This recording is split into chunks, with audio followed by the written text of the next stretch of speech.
இப்போ செய்யும் தொழில் தெய்வம்னு சொல்கிறேங்க.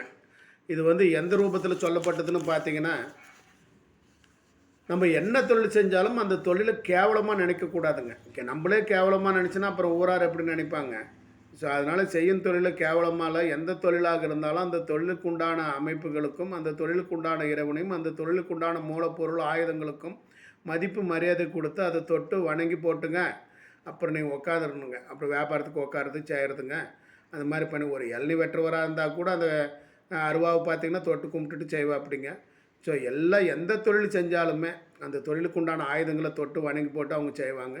ஸோ அந்த மாதிரி செய்யும்போது அந்த தெய்வ நிலைகள்ன்றதும் நமக்கு ஏற்படுத்தி கொடுக்குங்க. நீங்கள் நோட் பண்ணி பாருங்கள். கடை திறந்ததும் அந்த தொட்டு கும்பிட்டு போட்டு அந்த வேலைகள் தொடங்குகிற அமைப்புகள் இருக்கும். இறைவா, உன்னை நம்பி தான் இன்றைக்கி இந்த வேலை செய்கிறேன், எனக்கு நல்லபடியாக வரும்படி கொடு, ஒரு எந்த பிரச்சனையும் இல்லாமல் இந்த நல்ல நாளாக நான் வந்துக்கணும் அப்படின்லாம் சொல்லி போட்டு தாங்க ஒரு வேலையை தொடங்குவாங்க.